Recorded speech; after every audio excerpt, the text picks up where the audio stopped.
আজ আদ্যাপীঠে গিয়ে দাদু মুখে ভাতটা দিয়ে দিল, কারণ তিথি নক্ষত্র অনুযায়ী এই সময়টাই পড়েছে।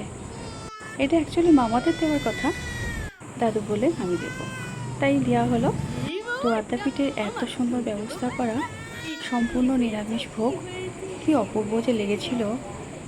আর মন্দিরটা ঘুরে দেখলাম, এত সুন্দর পরিবেশ আর এত সুন্দর লাগছিল যে বলে বোঝানো যাবে না। আমি পরে তোমাদের বিস্তারিতভাবে দেখাবো আর অনেক গল্প করব। আমাদের না বেশি জন কেউ যায় না, বাবা, মা, আমি ও আর বাবিন তো যাবেই, আর বাবার বোন মানে পিসি শাশুড়ি আর পিসমশাই, বাকি আর কেউ না। আমরা এক গাড়ি করে গেছিলাম, আর ওখানেই আমরা ভোগ আহার করলাম, আর বাবিনকে ভোগ দেওয়া হলো। আর গরম তো প্রচণ্ড পড়েছে, আর নতুন নতুন সব জিনিস দেখছে আর নতুন কিছু পড়ছে, ও একটা কেমন করছিল এই দেখো। আর ওর জীবনে একটা স্মরণীয় দিন।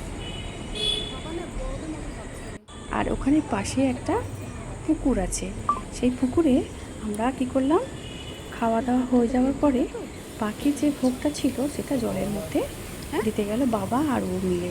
বাবা মানে কিন্তু দাদারা আছে, আর এখানে আশপাশটা তোমরা দেখাবো, তোমাদের দেখলে খুব ভালো লাগবে। আর আজকে বেশি কিছু করতে পারলাম না, কেন বাড়িতে না পিসি শাশুড়ি আছে, সব গল্প করছি, তারই ফাঁকে ভিডিওটা করলাম, তোমাদের দেখালাম। আর মন্দিরের পরিবেশটা এত শান্ত সুন্দর, কি বলবো, মানে সেটা না দেখলে না গেলে আমাদের সেটা বলে বোঝানো যাবে না তোমাদের। খুব ভালো লেগেছে জানো তো। আগের দিন না আমরা চুল দিয়ে দিয়েছিলাম, মানে কি নাপিত এসে আমাদের ন্যাড়া করে দিয়েছিল, কেন কি ওখানে ওই ব্যবস্থাটা ছিল না, সেই জন্য মাথার চুলটা ওখানে গিয়ে আমরা দিলাম।